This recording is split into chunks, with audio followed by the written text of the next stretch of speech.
एक ऑनेस्ट सवाल अपने आप को दीजिए इसी मोमेंट पे।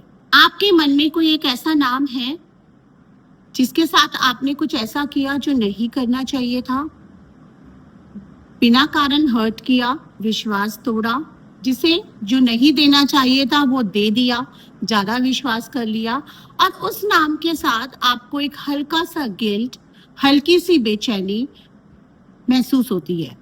तो ये गिल्ट आपकी कमजोरी नहीं, ये आपकी आत्मा का संकेत है कि एक ऋण अभी भी बाकी है।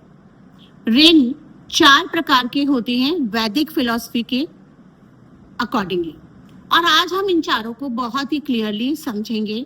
मेरे साथ इस चैनल पे पूरे वीडियो में बने रहिए, बिना स्किप करे देखिए, तभी आपको फायदा होगा। लाइक शेयर सब्सक्राइब कर लीजिए, नोटिफिकेशन बेल को ओपन कर लीजिए और इसको एक कोर्स की तरह लीजिए ताकि आप बिना स्किप करे देख सके और बेनिफिट उठा सके। नमस्ते, ऋणा अनुबंध सीरीज एपिसोड 26 में मैं मोनिका अग्रवाल आपका स्वागत करती हूँ। मैं हूँ soul architect and akashic medium. आज का एपिसोड इस सीरीज का सबसे प्रैक्टिकल एपिसोड है, क्योंकि आज हम थ्योरी नहीं करेंगे, आज हम डायरेक्टली आपके जीवन में देखेंगे। तो क्या क्या देखेंगे? कार्मिक डेब्ट के 4 प्रकार वैदिक फिलॉसफी के अनुसार। हर ऋण की पहचान, कैसे जाने कि आप कौन से ऋण में हैं। तीसरा, हर ऋण को चुकाने का तरीका। चौथा, कौन सा ऋण सबसे पहले चुकाना है और क्यों। पांचवा, आज का अभ्यास जो आपकी पर्सनल कार्मिक डेब्ट मैप बनाएगा। तो बिना देर करे चलिए चलते हैं। तो वैदिक फिलॉसफी में ऋण को 4 श्रेणियों में बांटा गया है। ये श्रेणियां हमारे पूर्वजों ने इसलिए बनाई थी ताकि एक व्यक्ति अपने जीवन में हर दिशा का ऋण कॉन्शियसली पहचान सके। मनुस्मृति में एक तैत्तिरीय ब्राह्मण में इन ऋणों का उल्लेख किया गया है। कोई भी चीज मैं आपको ऐसी नहीं बता रही हूँ जो कि वेदों में और किसी भी पुराण में नहीं लिखी गई है। तो सब कुछ वर्णित है, लिखित है और प्रूव्ड है। ये ऋण है, 4 ऋण है। पहले है मनुष्य ऋण लोगों से, आत्मा ऋण खुद से, भूत ऋण प्रकृति से और देव ऋण ईश्वर से। ये चारों एक दूसरे से जुड़े हैं। जब तक पहला नहीं चिपता तब तक तीनों क्लियर नहीं होते हैं। तो पहला ऋण है मनुष्य ऋण। ये वो ऋण है जो हम दूसरे लोगों के साथ अपने व्यवहार से बनाते हैं। ये ऋण कैसे बनता है? पहला, जब हम किसी को हर्ट करते हैं, जानकर अनजाने में, कड़वा शब्द, धोखा, बिट्रेयल। दूसरा, जब हम लेते हैं पर देते नहीं हैं। जब आपने किसी की मदद करी, मतलब किसी ने आपकी मदद करी और आपने उसको एक्नॉलेज ही नहीं करा और कभी रिटर्न ही नहीं करा। तीसरा, जब हम उपस्थित नहीं थे, किसी ने आपकी जरूरत थी, आप थे नहीं या थे पर ध्यान नहीं दिया। चौथा, ये ऋण कैसे बचाने? जब कोई नाम अचानक मन में आए और एक हल्की सी बेचैनी हो तो वो मनुष्य ऋण का संकेत है।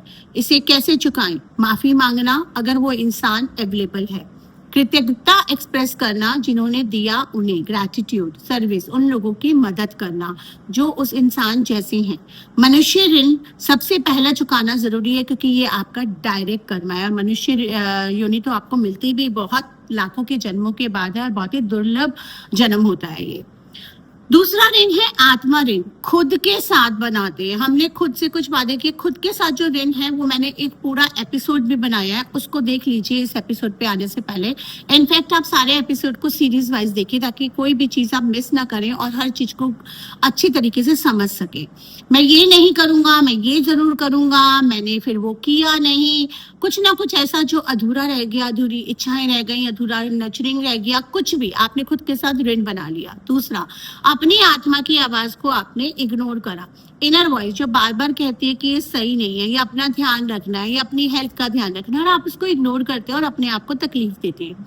तीसरा, अपनी केयर ना करना, आपकी हेल्थ, हैप्पीनेस, ड्रीम सब पीछे रख देते हैं दूसरों के लिए। आत्मा ऋण की पहचान, जब आप खुद से बहुत निराश होते हैं, ये कांस्टेंट फीलिंग होती है कि मैं काफी नहीं हूँ, आपको दूसरों की वैलिडेशन चाहिए होती है, मैं वो नहीं बनी या बना जो मैं बनना चाहता था, ये आत्मा ऋण का संकेत है। इसे कैसे चुकाएं? खुद से माफी मांगे। हाँ, खुद से एक लेटर लिखिए, खुद को उन सभी वादों के लिए जो तोड़े, जो इन मोमेंट्स को जब खुद को इग्नोर किया, और एक नया वादा करो इस बार और उसे निभाओ। इसका पूरा एक्सरसाइज मैंने खुद से ऋणा अनुबंध वाले एपिसोड में दिया है, उसे देखिए और उसे करिए यहाँ पहुंचने से पहले। अब आता है भूत ऋण, यानी कि जो नेचर के साथ है। वो ऋण जो प्रकृति के प्रति रखते हैं, पेड़ पौधे, पशु पक्षी, जल, वायु, पृथ्वी, ये सब भी हमारे कहीं ना कहीं जन्म रह चुके हैं और अब जो लोग हैं वो भी कहीं ना कहीं मनुष्य ऋणी में पहुंचने के लिए अपना जीवन जी रहे हैं। तो हम जीते हैं इस पृथ्वी पे, सांस लेते हैं, पानी पीते हैं, अन्न खाते हैं। प्रकृति बिना मांगे हमें बहुत कुछ देती है, चाहे वो पशु पक्षी हो, चाहे वो जलचर हो, चाहे वो पानी हो, चाहे वो पेड़ पौधे हो। ये हमारा ऋण है और हम क्या करते हैं, हम उन पेड़ पौधों को काट देते हैं, हम उनका ध्यान नहीं रखते। वैदिक फिलॉसफी में जब भी हम प्रकृति का अत्यधिक दोहन करते हैं, उन्हें नष्ट करते हैं, तो वो कार्मिक इम्बैलेंस बन जाता है और वो इम्बैलेंस प्रकृति के रूप में या तो स्वास्थ्य में लौटता है। और इसे कैसे चुकाएं? एक पेड़ लगाइए, पशुओं को भोजन दीजिए, पानी बचाइए, चींटियों को भोजन दीजिए, हर दिन एक छोटा कदम रखिए। भूत ऋण केवल पर्यावरण का प्रश्न नहीं है, यह आपकी आत्मा का उस पृथ्वी के प्रति कृतज्ञता यानी कि ग्रैटिट्यूड प्रकट करने का एक जरिया है, क्योंकि आप भी उसी चीज से गुजरे हैं। आप उसके प्रति एक ग्रैटिट्यूड रखते हैं, आपके ऊपर उनका एक कर्जा है प्रकृति का। चौथा ऋण, देव ऋण। ये वो ऋण है जो हम ईश्वर के प्रति रखते हैं। आपको ये जीवन मिला, ये शरीर मिला, ये माइंड मिला, ये अवसर मिला, क्या आपने उसको सार्थक जिया? देव ऋण तब बनता है जब हम जीते हैं केवल अपने लिए, बिना किसी को कुछ दिए। ये ऋण तब बनता है जब हम अपनी नेचुरल गिफ्ट्स एंड टैलेंट्स को शेयर नहीं करते। इसे कैसे चुकाएं? ग्रैटिट्यूड हर दिन। अपने गिफ्ट्स किसी के काम में लाएं, यानी कि आपके अंदर जो टैलेंट है, जो आप करते हैं, वो किसी को हेल्प करके काम में लाएं। प्रेयर अपने तरीके से, ग्रैटिट्यूड जो मिला उसके लिए। देव ऋण तब क्लियर होता है जब आपका जीवन केवल आपके लिए नहीं बल्कि किसी और के लिए भी कुछ करने के लिए है। अब इनका ऑर्डर ऑफ रिपेमेंट क्या है? इन ऋणों का सबसे जरूरी बात, किस क्रम में चुकाएं? सबसे पहले मनुष्य ऋण चुकाएं। उन लोगों को हर्ट किया है, जो लिया दिया है, उनसे माफी मांग लें, किसी को माफ कर दें। अभी एक नया गाना भी चल रहा है ना, किसी से माफी मांग लो, किसी को माफ कर दो, वो बिल्कुल सही चल रहा है। आप भी लोगों को हर्ट किया, उनसे माफी मांगे जाने अनजाने में, और किसी ने आपको हर्ट किया से माफी कर दे और अपने खुद को भी माफ कर दे। दूसरा ऋण आत्मा ऋण, जो कि खुद को माफी, सेल्फ केयर करना। तीसरा भूत ऋण, प्रकृति की सेवा। चौथा देव ऋण, कृतज्ञता और पर्पस के साथ जीना। ये क्रम क्यों? क्योंकि जब आपने अपने आसपास के लोगों और खुद से संबंध सही करते हैं, तब प्रकृति और ईश्वर से आपका संबंध ऑटोमेटिकली क्लियर होने लगता है।